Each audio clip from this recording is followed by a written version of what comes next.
السلام علیکم ورحمۃ اللہ وبرکاتہ۔ آج بہت زیادہ پوچھے جانے والے سوالات میں سے دو سوال بہت زیادہ گردش کر رہے ہیں۔ ایک بغیر سحری روزہ رکھنا اور دوسرا بغیر تراویح پڑھے روزہ رکھنا، اس کی شرعی حیثیت کیا ہے؟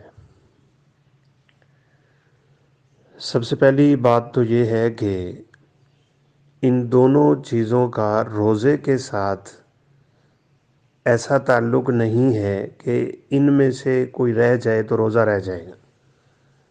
تراویح کا تو خیر روزے کے ساتھ اس طرح کا بالکل ہی کوئی تعلق نہیں ہے، وہ تو قیام رمضان ایک افضل ترین عمل ہے۔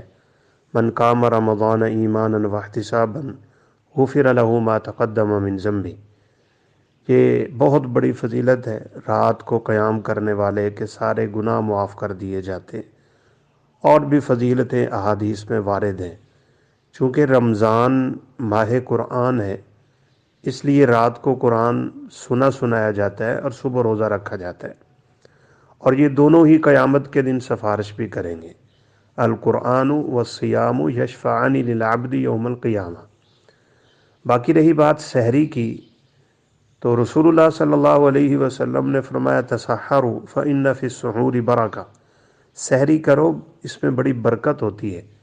یعنی یہ وقت برکت کا ہے، یہ کھانا برکت کا ہے، سارا دن تقویت ملے گی، لیکن یہ بھی ایسا واجب عمل نہیں ہے کہ رہ جائے تو اس کا روزے پہ کوئی اثر ہوگا۔ اس لیے امام بخاری رحمۃ اللہ علیہ نے باب قائم کیا ہے السحور بغیر ایجاب، کہ سحری واجب نہیں ہے۔ آپ صلی اللہ علیہ وسلم تو سحری افطاری کیے بغیر اگلا روزہ بھی رکھتے تھے، جس کو وصال کا روزہ کہا جاتا ہے۔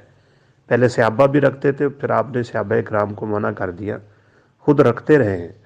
اس لیے یاد رکھیں کہ سحری کا روزے کے وجوب سے کوئی تعلق نہیں ہے، ہاں انسان کی تقویت کا باعث ضرور ہے۔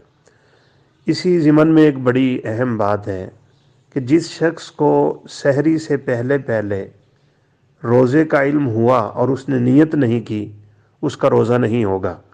رسول اللہ صلی اللہ علیہ وسلم کا فرمان ہے من لم یبیت الصیام فلا صیام لہ، جس نے نیت ہی نہیں کی اس کا کوئی روزہ نہیں ہے۔